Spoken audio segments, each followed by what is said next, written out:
L'atelier Locklight. Bonjour, soyez les bienvenus dans cette nouvelle vidéo de l'atelier Locklight. Aujourd'hui, on va parler de quelque chose d'important chez Locklight puisque ce sont les packs sonorisation.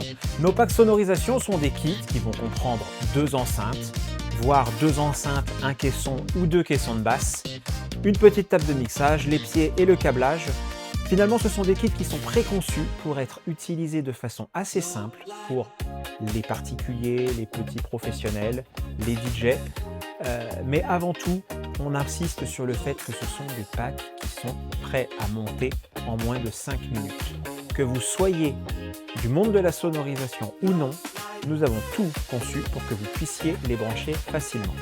Nos kits vont de 20 à 300 personnes environ et on va voir dans cette vidéo comment les brancher. Commençons par vous dire ce qu'il y a présent dans nos kits sonorisation. Vous aurez toujours deux enceintes avec tout le câblage, les pieds pour les mettre en hauteur, table de mixage et dans certains kits, des caissons de basse, c'est-à-dire sur les kits les plus puissants où on a besoin d'un renfort de grave. Dans tous nos kits, les enceintes seront similaires. Vous retrouverez des enceintes pour la plupart de marque RCF. Cette marque italienne qui fabrique encore ses produits en Europe est une marque assez réputée dans le monde de la sonorisation pour un très bon rapport qualité-prix, une très belle fiabilité et surtout une très bonne qualité sonore. Ça, c'est important de le dire parce que c'est ce qui va vous intéresser le plus. Vous aurez donc du matériel de professionnel à votre disposition. Parlons peu, parlons bien, je vais vous présenter directement l'arrière de l'une de nos enceintes. Là, on est sur une ART 910. C'est l'enceinte que vous allez trouver dans nos packs sonorisation pour 50 à 80 personnes. Mais finalement, cette face arrière, vous allez la retrouver également sur la gamme au-dessus, les 912, 935, 945. Et vous aurez une face un tout petit peu plus simple ou différente sur les packs sono pour 30 à 50 personnes, à savoir le pack sono numéro 1. Une fois que je vous ai présenté cette enceinte, il me reste à vous présenter la table de mixage que vous trouverez dans votre kit. Et là, nous avons deux options. Première table de mixage, Notepad 5 de chez Soundcraft. Encore une bonne marque qui vous permet d'avoir un son de très bonne qualité. Cette table est la plus simple de nos kits. Elle vous permettra de brancher un micro et un ou deux ordinateurs. Nous allons la fournir très régulièrement quand vous n'avez pas de micro ou un seul micro dans la commande. Au-delà, à partir de deux micros, nous aurons des tables de chez Yamaha, à savoir ici la MG06.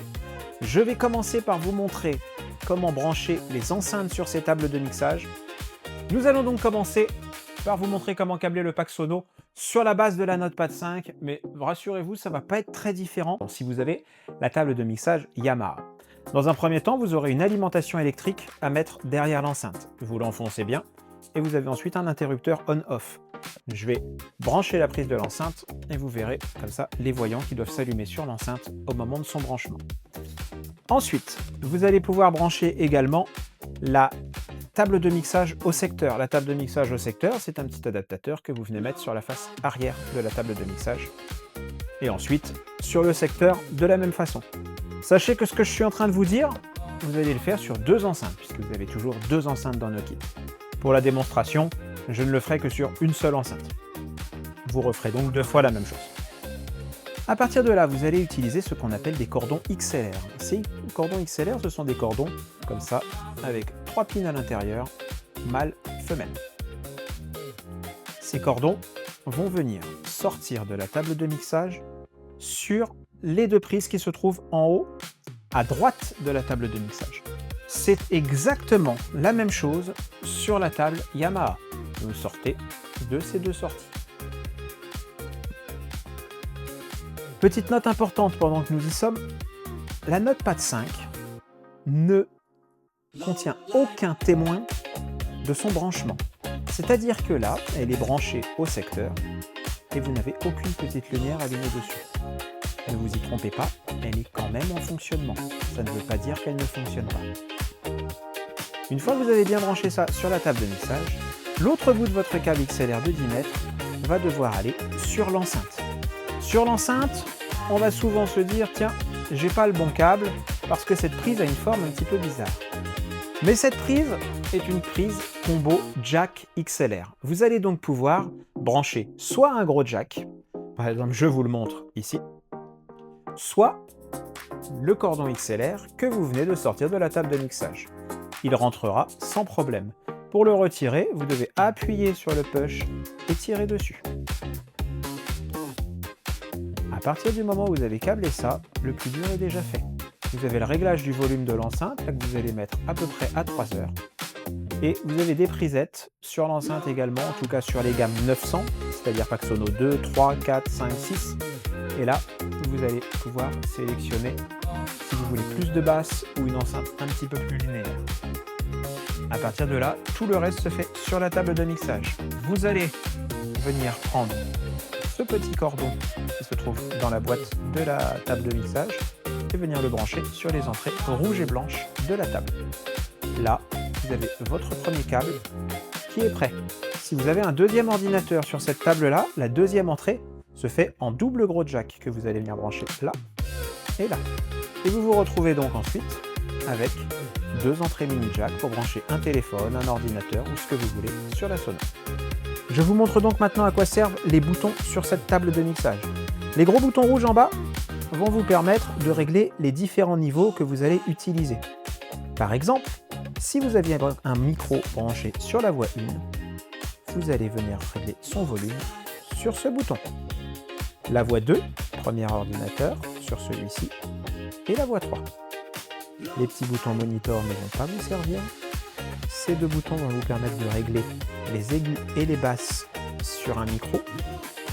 Et le bouton trim correspond au gain en entrée de table. Vous allez le mettre à peu près à la moitié à chaque fois. Ce gros bouton en bas vous sert à gérer le volume général de la table. C'est-à-dire que là, vous coupez tous les ordinateurs ainsi que le micro. Et là, vous remontez tout. Là, vous pouvez régler piste par piste. Et là, vous réglez le général. C'est exactement la même chose sur la table Yamaha. Volume du premier micro, volume du deuxième micro. Et ensuite, vous avez deux entrées en double gros jack, juste ici et juste là. Si vous voulez par exemple brancher un ordinateur dessus, vous avez la possibilité de le faire sur une entrée comme celle-ci. La voix branchée en haut se règle ici, la voix branchée en dessous se règle là. Et là, encore une fois, comme je vous le disais tout à l'heure, pour brancher les enceintes sur celle-ci, ça se ferait ici et ici. Sur la table de mixage Yamaha, vous avez un interrupteur on-off.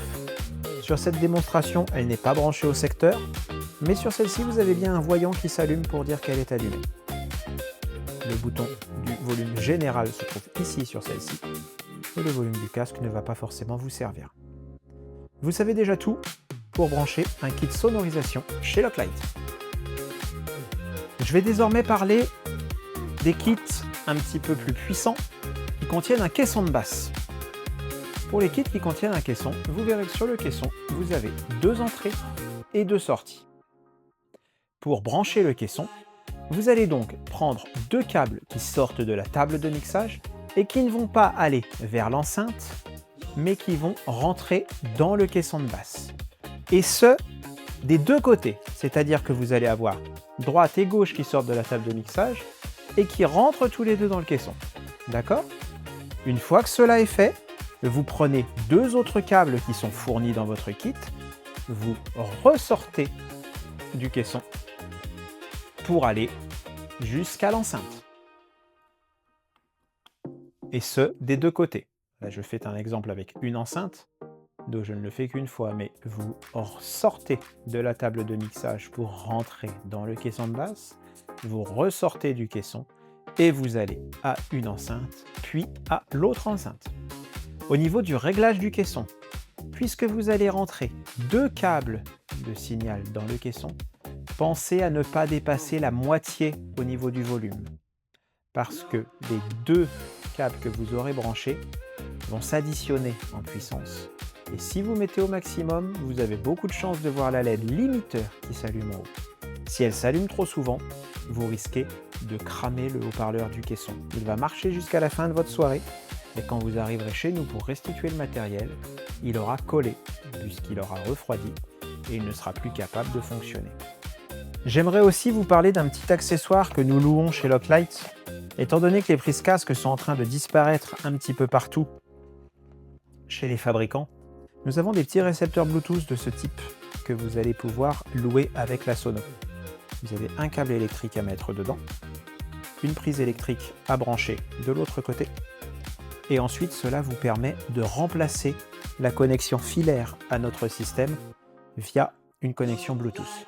Vous n'aurez qu'à enfoncer un mini jack ici à l'arrière du boîtier ou utiliser un cordon RCA comme nous fournissons aussi dans certains kits. Ensuite, vous appuyez sur le bouton et vous cherchez Logitech sur votre ordinateur ou téléphone pour vous connecter au petit boîtier. À partir du moment où il est connecté, vous pouvez passer la soirée avec votre téléphone dans la poche et gérer la musique à distance. C'est une petite option qui peut valoir vraiment le coup pour vous simplifier la vie le soir de votre soirée. Bon, j'essaie de trouver un petit peu de place pour terminer cette vidéo correctement. Normalement, vous avez toutes les informations nécessaires pour pouvoir bien brancher la sonorisation que vous venez de louer chez Loclite ou que vous vous apprêtez à louer si vous voyez cette vidéo au moment de passer votre commande. Vous voyez, c'est quelque chose d'assez simple de brancher nos systèmes et vous aurez de toute façon toujours accès à cette vidéo ou à la petite feuille qui sera présente dans la boîte de la table de mixage. À partir de là, je suis disponible également pour répondre à vos questions à des heures décentes sur le WhatsApp de Loclite au 07 80 99 99 10. Si vous avez des questions, vous pouvez essayer de nous contacter via WhatsApp uniquement en message s'il vous plaît. Si vous avez branché tous les éléments du système et que ça ne fonctionne pas, pensez à nous envoyer une photo. En général, avec un simple coup d'œil, on saura vous dire à quel endroit vous avez peut-être inversé un câble ou quelque chose dans ce genre-là sur votre montage. Je vous remercie d'avoir suivi cette vidéo. Si vous vous apprêtez à passer commande, je suis disponible également pour vous répondre par email, si vous le souhaitez. Et si votre soirée s'apprête à commencer, eh bien nous vous souhaitons une très bonne soirée. J'espère que cette vidéo vous aura aidé à monter correctement notre kit de matériel et que votre soirée, du coup, se passera au mieux. Merci beaucoup d'avoir suivi cette vidéo et à bientôt pour un autre épisode de l'Atelier Loclite.